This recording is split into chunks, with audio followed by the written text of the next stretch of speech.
everyone, and welcome back to another exciting episode of The Two Left Feet, the unofficial Labour Party podcast. We hope you've all been well this week, and this week we're going to go and travel into political history. Not actually physically, but, we'll be talking about what's going on in about the 1910s, or certainly after 1900 up to about 1920. We are going to discuss today on the unofficial Labour Party podcast someone who put the footings in place to then develop what would become the welfare state in the decades to follow. So if you want to comment or send us a message on anything that we discussed today, you can get in touch with us on email. It's labourpod@gmail.com. Twitter and Facebook, it's @LabourPod. We're on different platforms, so many different podcast platforms now. You can hear us anywhere you want. So don't forget to like, share and subscribe and comment where possible. But before that, humanoids, let's introduce my co-host, the co-host with the most, your friendly, local neighbourhood councillor, Councillor Jabez Oakes. Hello, Jay. Is this our attempt at a podcast of relevancy by talking about a Welsh politician who's from the Liberal Party in the turn of the last century? Yeah. This is what we do. So This is relevant, up to date, and obviously newsworthy. Yeah. Right, okay. No, there's a reason why, because it said in last week's episode that we would be doing more sort of historical pieces, and it so we improve our knowledge as well, I think. So we could improve our knowledge because I've had a good read up about the person that we're speaking about today. Which, Jay, would you like to tell the listeners who we're talking about? David Lloyd George. David Lloyd George, also known as the Welsh Wizard. There's an importance of why we want to talk about David Lloyd George because, like I said at the top of the show, he was one of the founders and architects of what would become the welfare state. Now, okay, he was in, as you pointed out quite rightly, he was in what was the Liberal Party at the time. But I wouldn't call him he's not a liberal by today's standards. If anything, as Tony Benn once said about David Lloyd George, he was that left wing that had he been in the new Labour government under Tony Blair would have thrown him out. Well, he did. Yeah, it was a shift, a huge shift in the way we look at helping the poor and having how the state supports people. It all started with him and that moving that way, away from the old poor laws and he'd seen growing up in northwest Wales a two-tier system where, and I think that there's biographers that I've read that say that it was to do with his religious upbringing. So the church's involvement within the school system. Pardon me. The church's involvement within the school system. So he had, I think one of the biographers said that when he was in school, they used to have to give this recital to the Anglican vicar once a year, whatever ceremony it was. And obviously he was from a non-conformist, Capel, Welsh Chapel side of it, and that was his family side, which was seen as more of the poorer Welsh sort of way of worshipping, whereas the Anglican Church was more of a richer, more middle class, more the well-to-do go and worship in the Anglican churches. And during a lesson, he was asked to recite whatever the vows were, and he basically said, "No, I'm not going to do it. I don't believe in it. I don't want to do it." And the point that he made it across to the teacher was, this is ridiculous. We shouldn't be doing this. And I think the biographer said the teacher pretty much agreed, but told him off at the same time. And that's where his start was. He felt that there was, and certainly if you look in the later parts of his young adult career, when he became a solicitor, and was working out, I think it was Porthmadog. I think that the solicitor's still there today, the firm. Yes, it is. Yeah. And then, well, you know a bit about the famous case that put him into politics. I haven't read up on it, but it's it's the case. You mentioned it to me originally, and it sort of sparked a memory. Yeah, memory of first year law. All those years ago. Like judges. Nowadays, obviously, we have a concept called jury infallibility, which is when juries will go against. Well, not go against, but their view is they should find a different way to what they're advised to. Says, yeah. Because what you're saying is that a judge will advise a jury. A judge will do a summing up. Yeah, and sometimes, rarely, the judge will say, based on the evidence presented, there is no conclusion you can reach except guilty or not guilty, and the jury will sometimes go against that. Just for the listeners, the case that we're on about, it was a case in North West Wales, where a person had died, passed away, and wanted to be buried in the same churchyard as his daughter, I think, who had passed away years before. The daughter was buried in an Anglican church graveyard. He was a nonconformist. The vicar on the approach of the procession locked the gates to the churchyard to stop a nonconformist being buried within that Anglican graveyard. A phone call went on. A message went out to Lloyd George, David Lloyd George, who was a solicitor in the nearby town. He advised them, break the lock, please bury your family member with it, next to your other family members. That's fine, just do it. Which they did, buried the father there, and then it went to court, where he got his name from. And he basically, they said he had an impassioned case that he put forward, that the jury at the time went away, came back and sided with the defence, so they sided with David Lloyd George and the family. The judge, who had interests in, he was an Anglican, and there were doubts raised as to his bias. His impartiality. He misrecorded. It's not a case of jury infallibility, but it reminded me of a time when judges would often lock juries up until they came back with the right verdict. Really? He didn't do that in this case. He just misrecorded the jury's verdict. Is that what it was? Yeah. Because then he just and it was taken to the divisional court, the High Court, Court of Sessions, and it was overturned. Yeah, the judge was overturned, and David Lloyd George won his case. And then from there, he then gained a lot of notoriety and fame, certainly in the local area, for helping the people in Gwynedd. And he was eventually elected, I can't remember which year, it was 1890 something. 1888. 1888, that early. Yeah. It was it was a huge victory. And then he was straight into Parliament. Yeah, adopted as the candidate for Carnarvon boroughs. For the Liberal Party. So for anyone thinking, well, hang on, this is a Labour Party podcast, what the hell are you going on about Liberals for? This is before, this is around the formation of the Labour Party. The Labour Party didn't really come out till 1902. Don't know things like that. Thereabouts. Well, that was Keir Hardie, wasn't it? Keir Starmer? No, Keir Hardie. Keir Hardie. Yeah, that's right. Yes. Yeah, no, different Keir. Because Keir Starmer was named after Keir Hardie, supposedly. Oh, that's how much of a left winger. I thought his name was Keith. Yeah, a lot of people do you know what? The amount of people in the media who have stumbled, it's like Jeremy Hunt. The amount of people that call him Keith. But anyway, that's. You've just got the Jeremy Hunt one, haven't you? No, you just made me laugh. The delivery was very good. Okay. Yeah. All right.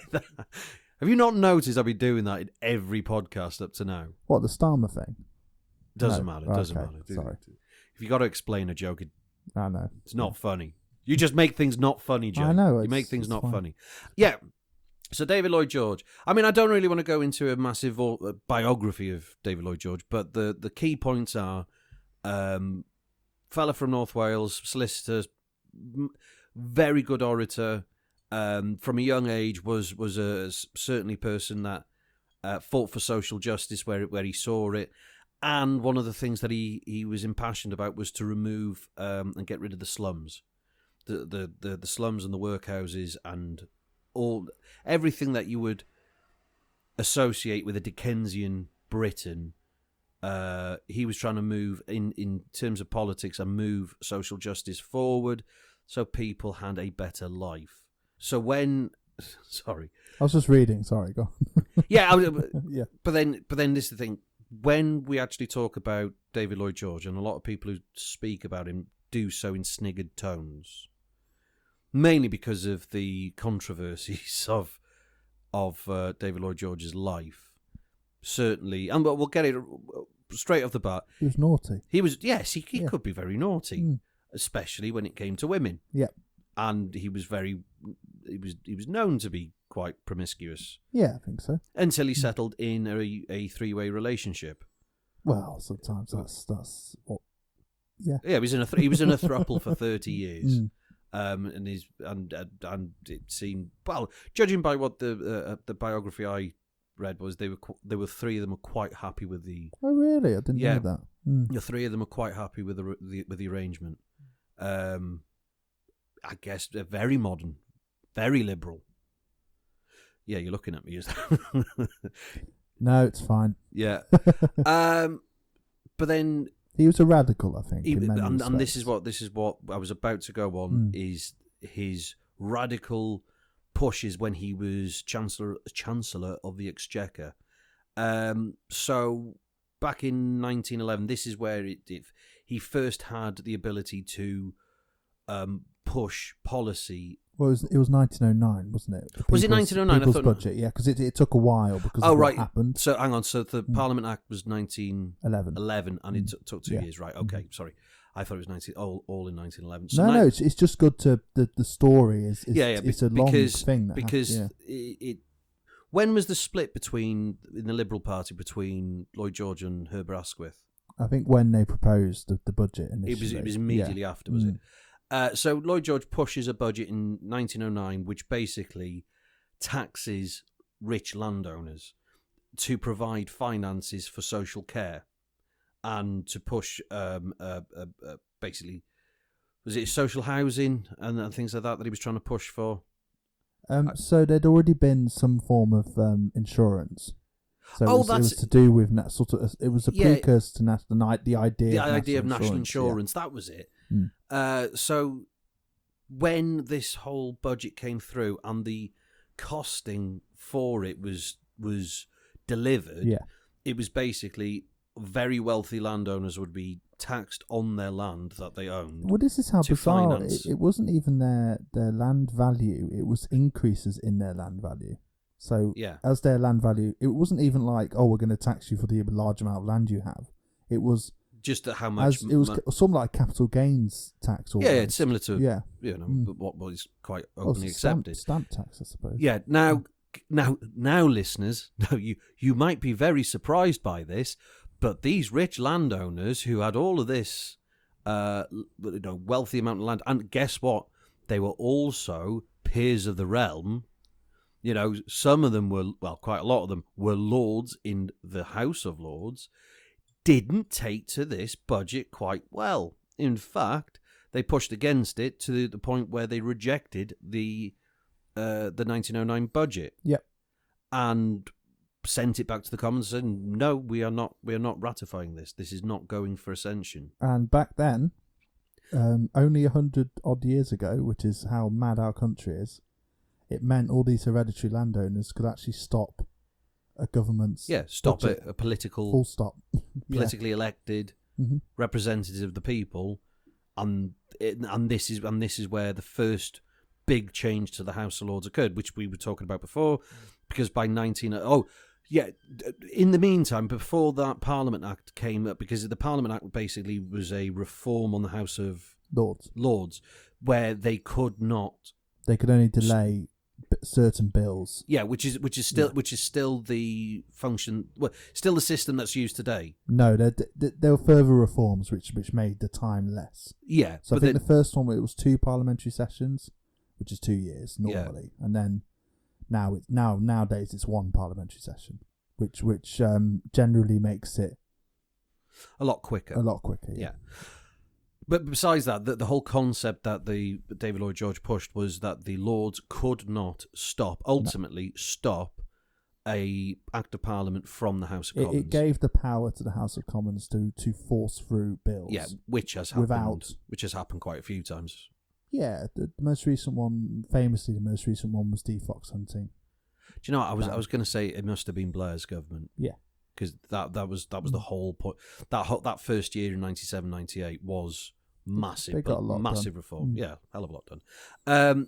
So David Lloyd George by 1911 pushes through and forces the House of Lords into a position where they have to accept. Otherwise, because there were further threats. Because David Lloyd George was actually going around the country saying... Well, the King got involved as well. The King got involved. And basically... What did he... Hang on. Come on, you're the royalist here. King George V. Was it? Or was it Edward VII? I think it was the 5th. I thought it was Edward's... Yeah, it was George V. I knew it was George V. So it was George V. King George V. King George V. Mm-hmm. So basically said... He said something along the lines of... He said, if you need this bill passed, I'll just make more peers. Yeah, a load of Liberal peers. As you want. As many peers as you want and to force it through. Well, that was the thing. Again, not to go back to the Constitution, but like the King has to kind of listen to the Prime Minister. So it was basically... We don't know. It's always dressed up as the King was perfectly happy to help, when actually it's a bit more like he has to do what? Yeah. So all the options were being explored. As you say, David Lloyd George was travelling around the country. Yeah, but then his speeches that he was going around the country were on the line of, if this does not pass, if my budget does not go through, he was saying revolution and insurrection. Because, of course, if you think about the timing in 1911, that there were other countries across the world. France wasn't too long ago, but it was still... Well, no, actually, it was quite long ago. Other countries, like Russia... they had a big one, yeah. Well, it wasn't... it was coming for Russia. I think they were 1917. So there's a lot of uprising and turmoil. So David Lloyd George going around saying we shall rise up against these classes was a big statement in 1911. Hence why the King would say things like, "We'll just pack the house." Well, it's exploring all the options, isn't it? Now, moving on from that, so he managed to get this massive social reform in, and then war breaks out. Yeah. 1914, World War One, as I'm sure the listeners know the history of that. Lloyd George was not convinced of war to start off with, I believe, until the point where Belgium was attacked.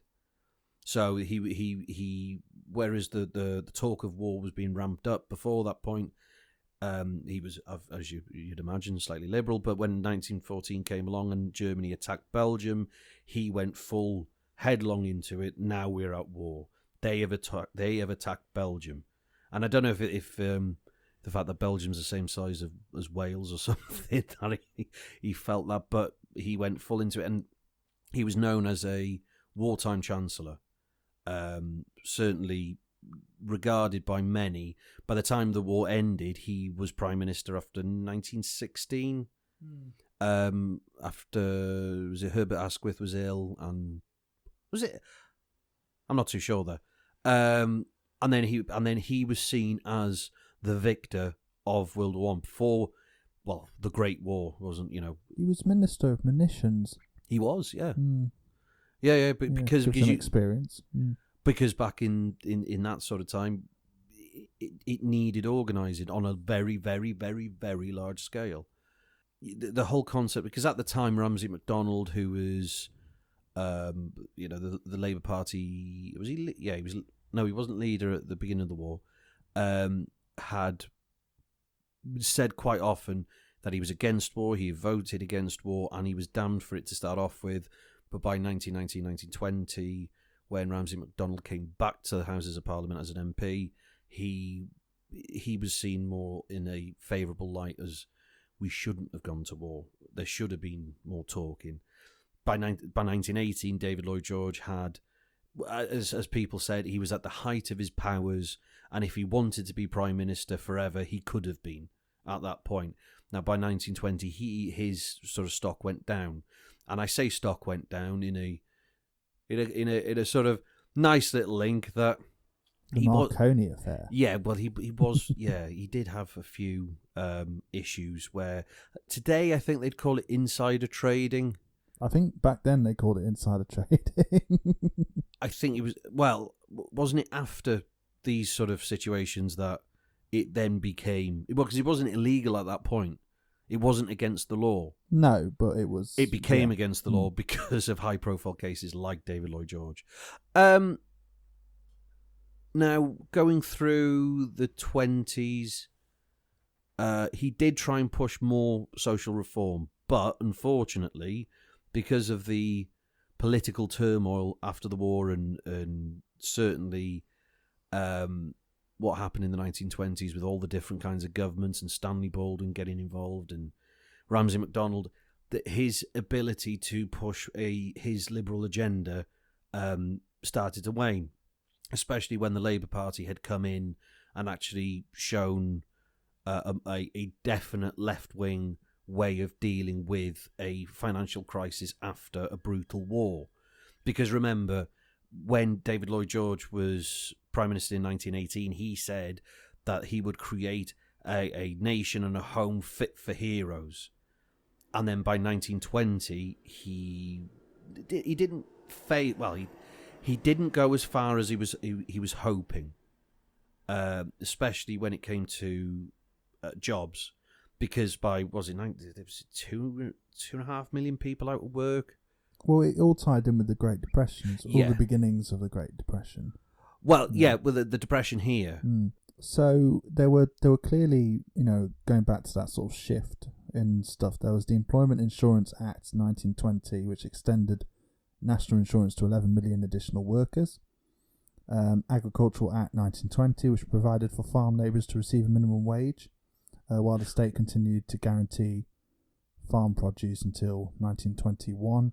Was that sort of the first concept of minimum wage then? I think so, because farming was a sort of... It was a necessity. It was a government it was controlled sort of system. There was also the Mining Industry Act 1920, which placed a mandatory requirement to provide social welfare opportunities to mining communities. Is that in terms of housing? I think so as well. He did loads of stuff with housing as well. There's things he's done, like Housing and Town Planning Act 1919, providing subsidies. Which we said before, because it was the slums that he was deeply concerned about, and that he didn't want to see massive poverty in inner cities from people in, decrepit dwellings, where disease was rife. Well, I think it's, we're getting dangerously close to the subject of my dissertation, which I won't. Are we? Yeah, so the poor laws. But before this time, there hadn't really been a big sort of impetus on the state has to do things domestically which don't just involve, crime enforcement and, But then even if you're going back as far as Robert Peel and things like that, the whole point of the police force or the service at the time was to protect the interests of those who owned things. Yeah, they were property crime. They were security guards more than and then it took a bit more time before they were seen as people who. But this government public. was the first sense of the liberal notion of egalitarianism. We're going to get everyone to the same level, and then you can try. Yes. Go further. Yeah. Well, this is why we're talking about David Lloyd George, because he was one of the first politicians to have the concept of a safety net, that there is a minimum that everyone should be able to receive, enforced by the state, and then from there, opportunities should be, it's your own opportunities then to make more of yourself, which is a liberal idea. Oh, it all connects into the story of Britain. The fact that he had to fight to get these reforms through, and before that we relied on a system of a sort of network of charity giving, almshouses, workhouses, going back to the 1300s. But now we're seeing that shift back to charity reliance, food banks, that sort of thing. Yeah, a classic example. It's always that balance. What does the state do, and what does the good hearts of private citizens do, and where do those roles fit in, and where sometimes you're talking about the food banks now. I'm talking about food banks and at the moment the third sector as well. The whole sort of sometimes charities getting involved isn't the best thing for the cause. No, but they have to. Because they have to, because they feel like they have to. Yeah. And it's a horrible situation because certain governments, and certain the ones that we've been having recently, allow to create this void for charitable people to fill that gap with their efforts. But that shouldn't be the case. And this is what happened. Well, it's worth. I think this is why we need to. This is how it ties into the relevant current times. Yeah. It's his reforms. Austerity is the exact opposite of that. It's sort of it's scaling it all back, and it's not just about cutting cuts. It's about changing the role of the state. Yes, and it's politically motivated. Good intentions. There's a solid theory behind it. What do you mean with austerity? No, conservative theory. The reason why they're doing it. They lie about why they're doing it. They're saying it because we can't afford it. But the reason they say why they're doing it is ideologically it's consistent. It's just wrong. And it doesn't... Well, that the state should not interfere in people's... The state shouldn't interfere, and people themselves are better at looking after society. You know, that... Self-governance. Yeah. So... Rather than regulation. In a way, yeah. Yeah. Which personally, I can't agree with, because... It just ends up being that you get these situations where people don't eat. People don't have, it's the whole concept of, some people go home to see what's for tea. There's nothing. And some people go home to see if there is any tea. Yeah. And that should never happen. Not in a state where, as a whole, we produce enough, we create enough, we have enough wealth, and the state does have a responsibility to make sure that all its citizens have the ability to have a minimum platform to stand on. Then, make what you can after that. Do you know when the first poor laws were passed? Go on. As a result of two reasons. One, Henry VIII's falling out with the Catholic Church, which destroyed the network of monasteries, charities, alms that helped with poor people, and also the Black Death. Really? Yeah, because it destroyed... a huge amount of the workforce. People couldn't find work, money, all of this. It was a bit like the pandemic of last year in a way, but much, much worse. A third of the population were killed. Yes. And it was seen by they were called humanists, part of government, and they basically said, we need to set up a government system of almsgiving, poor laws. Which year? So this is Black Death era? Yes, there are two areas which are called Black Death. Which eras. Was, hang on, 1300s and 1600s. And 1600s, yeah. And the upshot is it was the first form of serious government intervention in the welfare of its citizens in Europe, certainly. Yeah. Possibly the world. And we forget that history, and we always look, and we look to the poor laws, and we look to workhouses and the cruelty involved in that. But in terms of comparisons and progressiveness, it was the first steps to where we are now, which is a welfare state. Yeah, through David Lloyd George. That was a huge because you got to think he set out for the next. So when he was Chancellor, late 1900 to the teens, and then Prime Minister, his agenda was then discussed and debated and pushed through and improved upon for the next 60 years. Yeah. Certainly the next 50 years of politics came from the back of that one man. Well, the compromise position of national insurance. That is a compromise. Yes. You don't get it for free. You pay into it. And that is ultimately a compromise. If you look at some communist states, it was a third way. It was a third way. We like that phrase, don't we? Yeah. But I mean, okay, you can take the mick out of Blair all you want, but it shows that in certain circumstances, that idea that there is a middle ground you can meet and everyone can be satisfied, and because you've got to think after that, and certainly, okay, maybe the 20s and 30s weren't the best sort of period for workers because of the mass unemployment in both decades.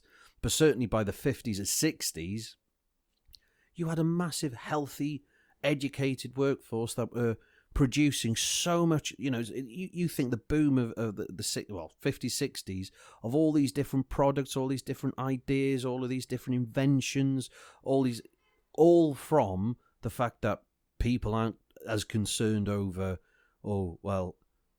which bit of bread that they can afford today, that they can actually put their mind to being successes and push the boundaries of technology through an education system that they've been given for nothing.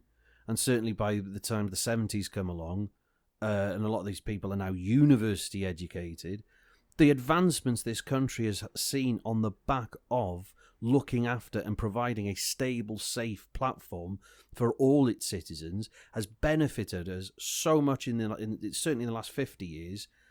To see us going backwards now, where we do have now situations where the minimum basic requirements for people to live are now being targeted as unnecessary cost from these heartless governments. Or a cash flow problem. Oh, yeah, because we don't have a magic money tree to pay for any of this. Dominic Raab said to this person who had to go with disability assessment. Oh, yeah. They're all... often a cash flow problem. And he quoted the Trussell Trust, which are a food bank, it's a national food bank system. Do you know what? And he misquoted them. He got it, he lied, basically. And, yeah. And this is the thing. So when you're sort of listening to this podcast thinking, why the hell are we talking about David Lloyd George or even any of these points in history? It's because it is relevant to today. These things were fought for by brilliant politicians and by brilliant people at the time for causes that were absolutely justified. The protection and the basic requirements of the protection of basic requirements for people of this country and any countries. Every government across the world has the duty to protect its citizens, comes from long, hard fighting that it took centuries to get to. It took 50 years to refine, and what is it, 40 years since Thatcherism has been... Well, we ought to do that on a future podcast, discuss how it's been sort of reversed and when it started. But it's slowly eroded. It's not... in the same aspects that I've said to you before, that the whole form of Marxist revolution was utter nonsense. The idea, apart from Russia, but that was, apart from a couple of countries, Britain, Karl Marx saw Britain as being the first to be the one to buckle and a revolution. And actually, and I've said this before, a revolution did come, but it took decades. Yeah. It took 100 years. And it took sort of little fights, a constant battle of little fights to win those positions, to continuously make sure that the base and the platform and the solid foundations of our country were formed and created for all citizens, not just the privileged few. And from that, the strength of this country went from leaps and bounds. And certainly, before World War II, it was getting to that position. And then slowly, in 40 years, since 1979, that has reversed, slowly but surely, by losing one little fight after another little fight after another little fight. We are going backwards. Yeah. And that ideology isn't conservatism. No. Conservatism is to slow down. Yeah.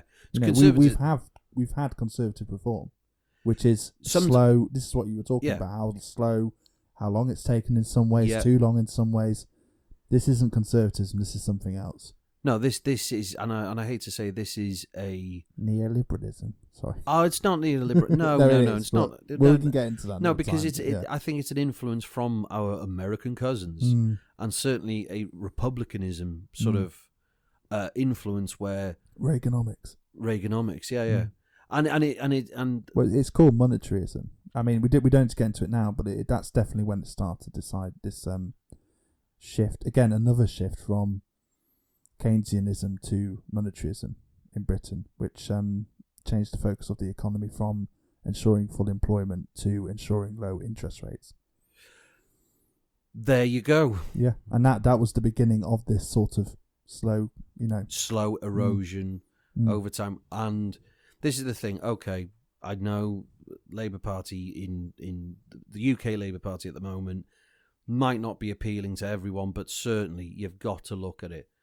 If you think you are not on the target of something of yours being cut, some service, so if it's healthcare, if it's anything that the state is that roads, for instance, the most socialist thing that you can see in front of you and every day is roads, free for use of the point, free to use at the point of use.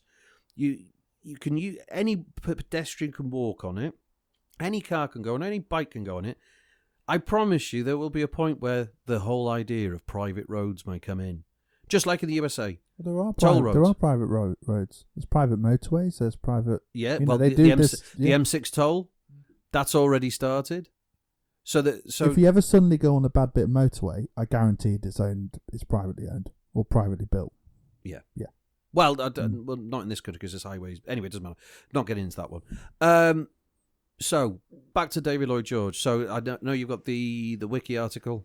So could you finish the that list of things that he did get through, policies that he did get through? We pretty much covered it before, because he was obviously he was doing foreign policy stuff at the same time. But the last little thing he did was old age pensions were nearly doubled.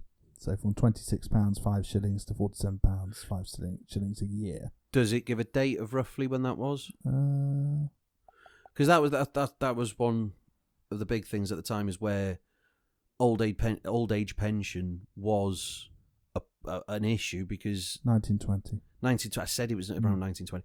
So because a lot of older persons were then having to rely on their kids, which their adult kids, to take care of them in a system that they could barely afford to take care of themselves.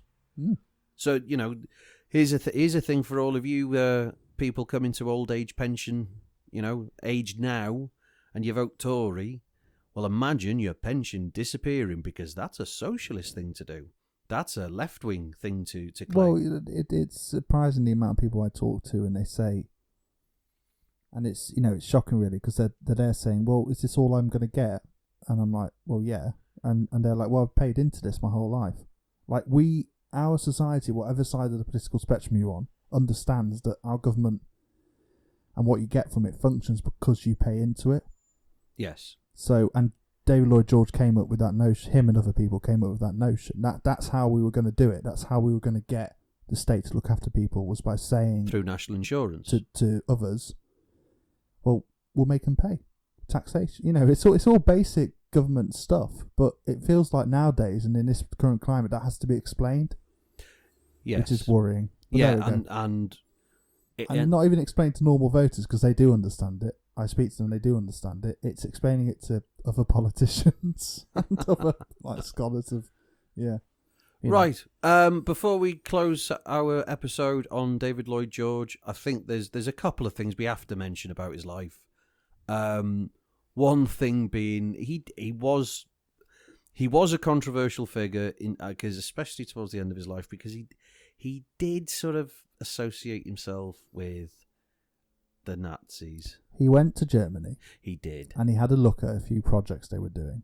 He did. And I'm not going to fall for the trap that the right wing often do, which is they were called the Nationalist Socialist Party, but there were a lot of projects. They basically reformed the country into being a singular centralized power unit. Yeah. Which then turned into fascism, but you know, whatever. But he basically was hoodwinked by, well, I don't know if he was hoodwinked, but he was advised not to go. Yeah. He had been advised. He was not to advised go. Not to go, and he went still anyway. Did. Yeah. And he said Hitler was the greatest German in whatever. Yes, yeah. Which, there we go. Things like that do happen, I guess. Not. He did have lapses of judgment in his political career, but overall, he was a force for good. Yeah. Consequential. Try again. Inconsequential? I can't remember. Inconsequential. Yeah. Or he was consequential. Is that one of those words that means the same thing, like inflammable? Well, non-flammable. Or non-flammable. Yeah, possibly. Anyway. Yeah. Yeah. And basically, we thought this episode was a important aspect for people out there listening. Go and have a read up about David Lloyd George and his life, and his political life more than his personal life. His personal life is very interesting too, but you know, not really relevant for a lot of things. Here's the thing: his funeral. So he died March 1945. Thousands of people turned out for his funeral. not a state funeral. He was his burial ground is fantastic. It's a work of art. But I've seen footage of all of the lanes and fields all around, packed with people to give him a farewell, and that just shows you how important he was to people at the time. Where you think he was a wartime prime minister, who people believe that he was one of the sole reasons why the World War I, the Great War, was won. He was one who brought in massive social reforms. He brought in policies that helped the working class and the underclasses.